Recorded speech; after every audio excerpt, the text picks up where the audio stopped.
আসসালামু আলাইকুম। আজ একটা অত্যন্ত জরুরি ও একটা অপ্রিয় সত্য কথা বলে আলোচনা শুরু করছি। সে সত্য কথাটা হচ্ছে অতি অপ্রিয় কিন্তু দরকারি, সত্য এবং দরকারি। সে কথাটা হচ্ছে যেমন আপনারা দেখছেন টাইটেলে আজকের, অবিলম্বে বাংলাদেশে মন্দির ব্যতীত সর্বত্র রাম মূর্তি নির্মাণ নিষিদ্ধ করতে হবে। আবার বলছি, অবিলম্বে বাংলাদেশে মন্দির ব্যতীত সর্বত্র রাম মূর্তি নির্মাণ নিষিদ্ধ করতে হবে। এটা আমি তারেক রহমানের সরকারকে আবেদন করে এই কথাটা বলছি। প্রধানমন্ত্রী তারেক রহমান ও স্বরাষ্ট্রমন্ত্রী সালাউদ্দিন আহমদ এই ব্যাপারে আশু পদক্ষেপ গ্রহণ করবেন এই আশা ব্যক্ত করছি। আমি বিশ্বাস করি বাংলাদেশের শান্তিপ্রিয় ও অসাম্প্রদায়িক হিন্দু, মুসলমান, বৌদ্ধ, খ্রিস্টান এবং যারা কোনো ধর্মে বিশ্বাস করেন না তারা সবাই আমার এই মতের সঙ্গে সহমত পোষণ করবেন।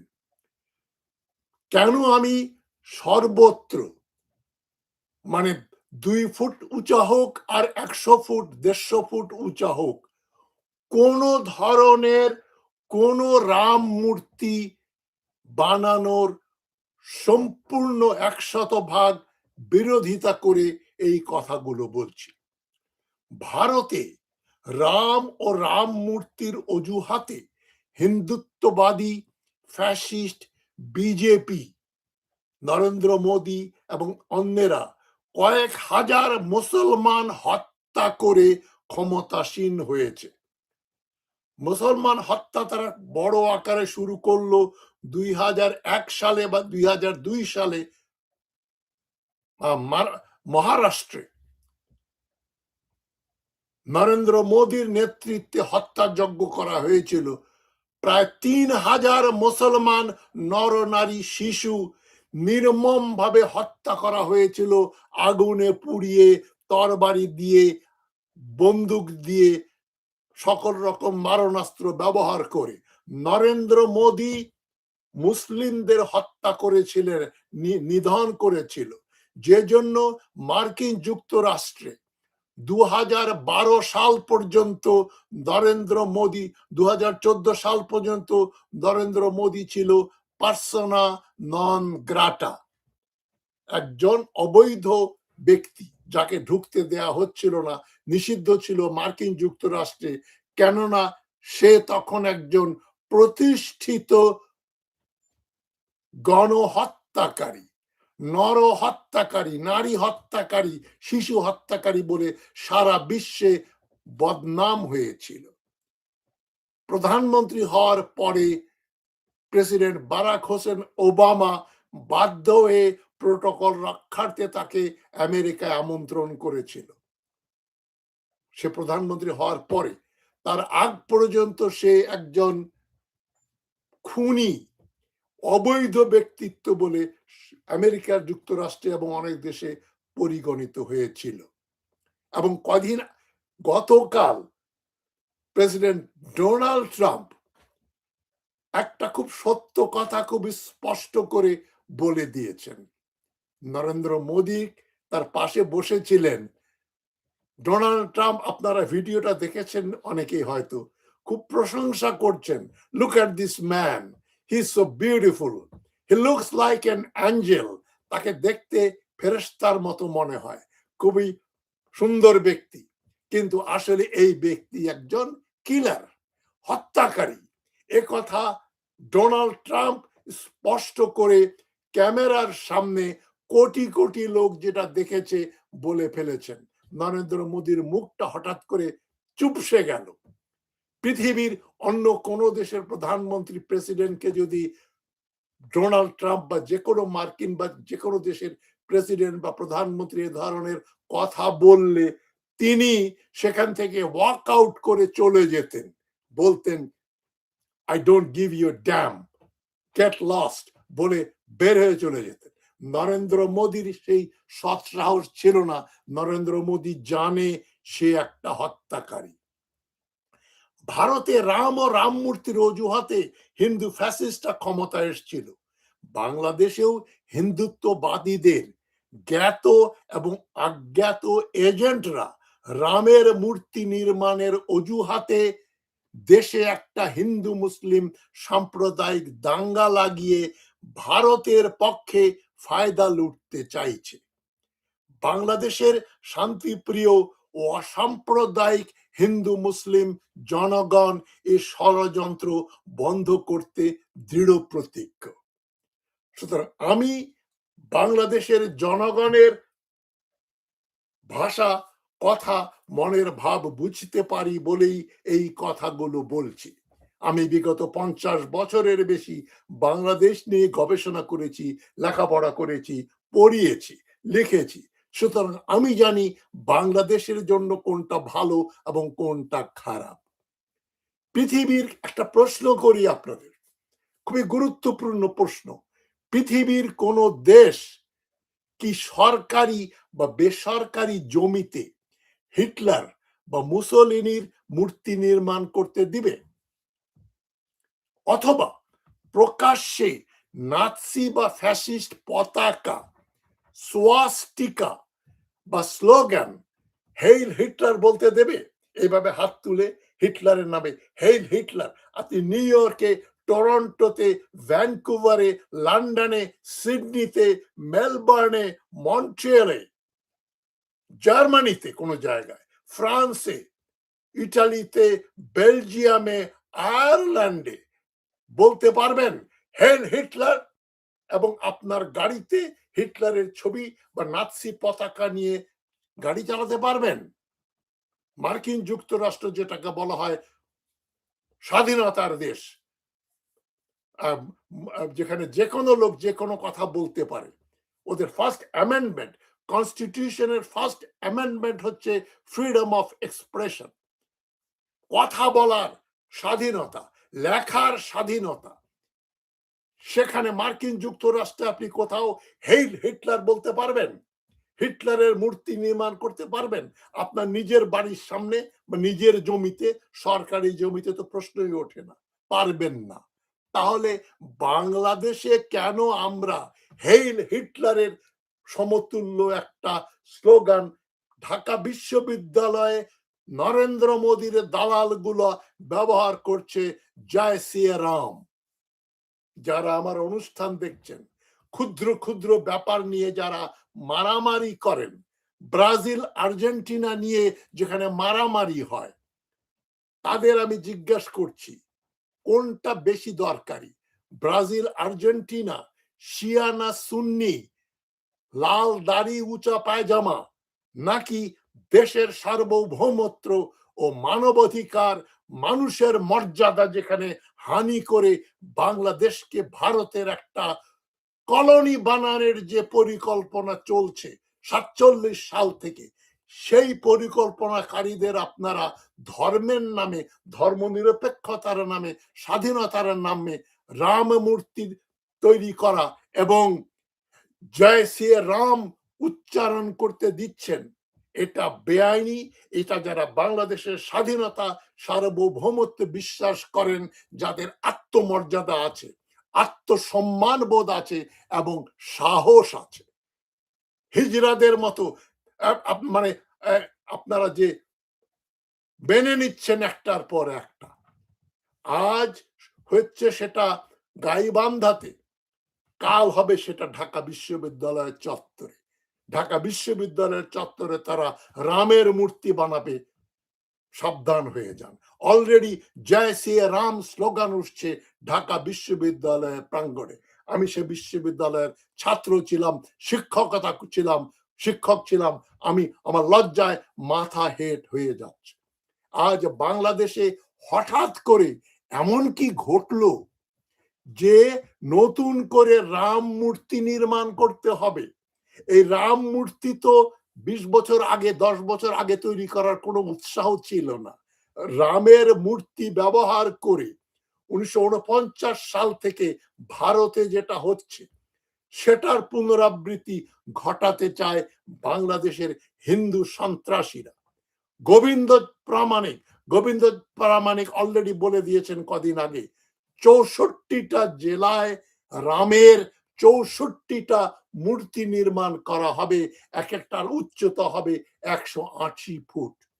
আমি মনে করি বাংলাদেশিদের রক্তে যদি সাহস, আত্মমর্যাদা এবং সত্যের প্রতি কোনো বিশ্বাস থাকে, এ রক্তের ভেতরে যদি থাকে, তাহলে 180 ফুট দূরের কথা, 18 ইঞ্চি লম্বা একটা রামের মূর্তি আমরা প্রকাশ্যে প্রাইভেট বা পার্সোনাল প্রপার্টিতে বানাতে দেব না, না, না। এটা বাংলাদেশের স্বাধীনতার বিরুদ্ধে একটা ষড়যন্ত্র। এখানে ধর্মের কোনো ব্যাপার নেই। যে রাম মূর্তি বা রামের নাম ধর্মের সঙ্গে বাংলাদেশে ব্যবহৃত হতো না, সেটা হঠাৎ করে নরেন্দ্র মোদী সরকার যেখানে ক্ষমতাধীষ্ট, পশ্চিমবঙ্গে এই ফ্যাসিস্ট বিজেপি ক্ষমতায় আসার পরেই হঠাৎ করে তাদের মনে হলো রাম নাম সত্য হয়, জয় শ্রী রাম স্লোগান দিতে হবে, রামের স্ট্যাচু বানাতে হবে। কোনোদিনও হতে দেব না। আমি যতদিন বেঁচে আছি, আমি মারা যাবার পরেও আমার কবরে যদি গিয়ে জিজ্ঞাসা করেন যে আপনি কি বাংলাদেশে রাম মূর্তি নির্মাণের পক্ষে, আমি কবর থেকেও বলবো না। এটা বাংলাদেশের স্বাধীনতা এবং এই বাংলাদেশের স্থায়িত্ব, স্থিতিশীলতার প্রতি একটা প্রচন্ড রকম হুমকি। রাম মূর্তি গুড়িয়ে দিতে হবে, রাম মূর্তি ভেঙে দিতে হবে। যারা রাম মূর্তি বানানোর পরিকল্পনা প্রকাশ্যে ঘোষণা করবে, তাদেরকে পরাহত করতে হবে, পরাজিত করতে হবে, জেলখানায় বন্দি করে রাখতে হবে, অথবা তাদেরকে বাংলাদেশ থেকে বের করে দিতে হবে। রাম মূর্তি বানাবেন ঘোষণা দিয়েছেন গোবিন্দ প্রামাণিক। কেন? উদ্দেশ্যটা কি? উদ্দেশ্য যাই থাক, আমরা জানি উদ্দেশ্যটা হচ্ছে বাংলাদেশে তারা সুই হয়ে ঢুকবে, ফাল হয়ে বেরুবে। এটা হতে দেব না। রুখতে হবে, রুখতে হবে, রাম মূর্তি বানানো রুখতে হবে। আমি এই কথাগুলো প্রধানমন্ত্রী তারেক রহমানকে উদ্দেশ্য করে বলছি, স্বরাষ্ট্রমন্ত্রী সালাউদ্দিন আহমদকে উদ্দেশ্য করে বলছি, এবং জাতি ধর্ম নির্বিশেষে বাংলাদেশের সকল হিন্দু, মুসলিম, বৌদ্ধ, খ্রিস্টান এবং যারা কোনো ধর্মে বিশ্বাস করেন না, তাদের প্রতি আমার আবেদন, অনুরোধ, অবিলম্বে বাংলাদেশে রাম মূর্তি গঠনের এই যে ষড়যন্ত্র, এটাকে রুখে দিন। শুভ্রং শুভং, যত তাড়াতাড়ি এ কাজটা হয় তত ভালো হয়। এবং আমি প্রধানমন্ত্রী তারেক রহমানকে বলছি, অবিলম্বে 2-4 দিন, 1 সপ্তাহ, 2 সপ্তাহের ভেতরে আপনারা চীনকে এই যে আমাদের তিস্তা প্রকল্প, সে কাজ শুরু করার জন্য চীনাদেরকে আপনার সঙ্গে আপনারা কন্ট্যাক্ট করে ওদেরকে নিয়ে আসেন, যাতে ভারত উত্তর বাংলার প্রতি কোনো সেন দৃষ্টি দিতে, কোন রকম খারাপ দৃষ্টি দিতে সাহস না পায়। ভারত আমাদের সবচাইতে বড় শত্রু, ভারত আমাদের শত্রু রাষ্ট্র, এবং রাম, সিম্বল অফ রাম হচ্ছে আমাদের স্বাধীনতার প্রতি একটা হুমকি। আপনাদের আমি আবার স্মরণ করিয়ে দেই, আমি আগেও বলেছি, আবার আজকে আবার বলছি, ভারতের অযোধ্যাতে একটা মসজিদই ছিল, অযোধ্যা নগর শহরে বাবরি মসজিদ, বাবরি মস্ক। সেখানে একজন ব্রিটিশ আর্কিওলজিস্ট বলেছিলেন এটা মনে হচ্ছে মন্দির ভেঙে বানানো হয়েছে। ওই বাস ওই কথাটাকে লুফে নিল হিন্দুত্ববাদীদের যারা নেতৃবৃন্দ। 1949 সালে বলা হলো এটা রামের জন্মভূমি, ভগবান রাম এই জায়গায় জন্মগ্রহণ করেছিলেন। রামায়ণের অযোধ্যা আর এই যে যারা হিন্দুত্ববাদী প্রচার করেন, সে অযোধ্যা দুটো ভিন্ন শহর। যে অযোধ্যার যে নদী ছিল এবং বর্তমান অযোধ্যায় যে নদী প্রবাহিত হচ্ছে, তাদের নাম ভিন্ন। রাম কবে, কোন সালে, কোন শতাব্দীতে জন্মগ্রহণ করেছিলেন কেউ জানে না। রাম একটা মিথিক্যাল ফিগার, এটা একটা কিংবদন্তি, এটা কোনো ঐতিহাসিক ফিগার নয়। তা আপনারা যারা রামের পূজা করবেন মন্দিরে গিয়ে করেন, মন্দিরের ভিতরে হাজারটা রামের মূর্তি বানান, প্রকাশ্যে একটা রামের মূর্তি 10 ফুট 5 ফুট 3 ফুট উঁচা হলেও সেটা ভেঙে ফেলতে হবে, সেটাকে অবৈধ ঘোষণা করতে হবে। কেননা এটা ফ্যাসিজমের প্রতীক।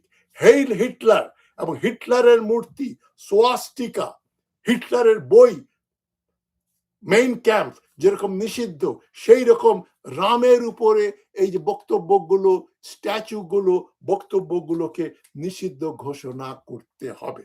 আমি সরকারের কাছে আবেদন করছি, সরকার না করলে দলমত নির্বিশেষে আপনারা এই রাম মূর্তি বানানোর পরিকল্পনার বিরুদ্ধে রুখে দাঁড়ান। অনেকে বলবে তাজ হাসমি সাম্প্রদায়িক। তাজ হাসমি যে সাম্প্রদায়িক নয় তার একটা প্রমাণ দিয়ে আমার বক্তব্য শেষ করছি। এটা আমার PhD thesis, Pakistan as a peasant utopia, the communalization of class politics in East Bengal 1920-1947। এটা ওয়েস্ট ভিউ প্রেস এবং রাউটলেটস থেকে প্রকাশিত হয়েছিল 1992 সালে এবং 2019 সালে সেকেন্ড এডিশন। এই বইটা সাম্প্রদায়িকতার বিরুদ্ধে লেখা এবং আমি এখানে মোল্লা মুসলিম সাম্প্রদায়িকদের উপরে বেশি করে আঘাত করে কথা লিখেছি। হিন্দুদের বিরুদ্ধে লিখলে অনেকে বলবেন উনি মুসলমান, সেই জন্য হিন্দুদের বিরুদ্ধে সাম্প্রদায়িকতার কথা বলছেন, যেটা জয়া চ্যাটার্জি করেছেন, Hindu communalism and the partition. আমার বইটা হচ্ছে জয়া চ্যাটার্জির আগে লেখা। এই দেখেন এখানে আমি কিভাবে সাম্প্রদায়িকতার বিরোধিতা করেছি।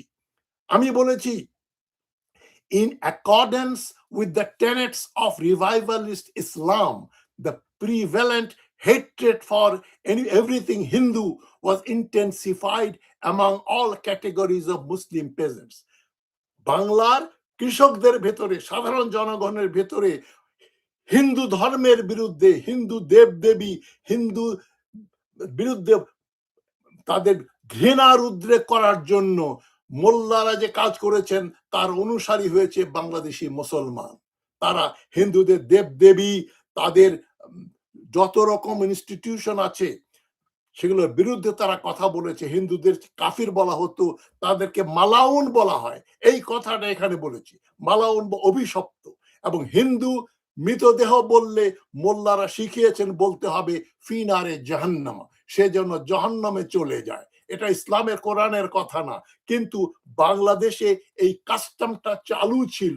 আমি এটার বিরোধিতা করেছি যে হিন্দুদেরকে নিগৃহীত করা যাবে না, খারাপ বলা যাবে না, তাদের দেবদেবী নিন্দা করা যাবে না, তাদের ধর্ম বিশ্বাসকে কটাক্ষ করা যাবে না। এবং সুতরাং যে ব্যক্তি এই বইতে হিন্দু সম্প্রদায়ের সম্মান মর্যাদা রক্ষার জন্য লিখেছি ছাপার অক্ষরে পিএইচডি থিসিসে, সেই ব্যক্তি আর যাই হোক হিন্দু বিরোধী সাম্প্রদায়িক নয়। কিন্তু আমি চাই রামের মূর্তি যেন বাংলাদেশে 1 ফুট লম্বা হোক বা 50 ফুট 100 ফুট লম্বা হোক, বানাতে দেয়া যাবে না। কেননা এর মাধ্যমেই 1949 সালে বাবরি মসজিদে রামের মূর্তি স্থাপন করে বলছে ভগবান রাম আসতে চাচ্ছেন। নেহেরু ওইটা বন্ধ করে দিয়েছিলেন, মসজিদে তালা দিয়েছিলেন। তার নাতি রাজীব গান্ধী ওটা খুলে দিয়েছিলেন যে মসজিদে মুসলমানরা নামাজ পড়বে, হিন্দুরাও পূজা করবে। তার বাদ বাকিটা ইতিহাস আপনারা জানেন। ওই সূত্র ধরেই রাম জন্মভূমি পুনরুদ্ধার করার জন্যই বাবরি মসজিদ ভাঙা হলো 1992 সালের 6 ডিসেম্বর বিজেপির নেতা লাল কৃষ্ণ আদবানির নেতৃত্বে। তারপরেই কিন্তু নরেন্দ্র মোদী 2014 সালে ওই রামের নাম ভাঙিয়ে মুসলমানদের বিরুদ্ধে বিদ্বেষ ছড়িয়ে মুসলমানদেরকে হত্যা করে ভারতে বিজেপির রাজত্ব প্রতিষ্ঠিত করেছেন। বাংলাদেশে বিজেপি পন্থী কোন শক্তি যেন মাথা তুলতে না পারে, সেজন্য অবিলম্বে আপনাদের সবাইকে প্রতিজ্ঞাবদ্ধ হতে হবে। সরকারকে আপনারা বাধ্য করবেন যেন রাম মূর্তি নিয়ে কোনো আলোচনা কোন রকম করতে না পারে। জয় শ্রী রাম স্লোগান নিষিদ্ধ করতে হবে হিটলারের মতো, এবং রামের মূর্তিকে হিটলারের মূর্তির সঙ্গে তুলনা করতে হবে। রাম কোনো এখানে ধর্মীয় ব্যাপার না, তাদের রাম তাদের মন্দিরে থাকবে, প্রকাশ্যে প্রাইভেট জমিতে, ব্যক্তিগত জমিতে বা সরকারি জমিতে রামের কোনো স্ট্যাচু বানাতে দেয়া হবে না। এই প্রতিজ্ঞা করবেন, সরকারকে এটা করতে বাধ্য করবেন। এই আশা ব্যক্ত করে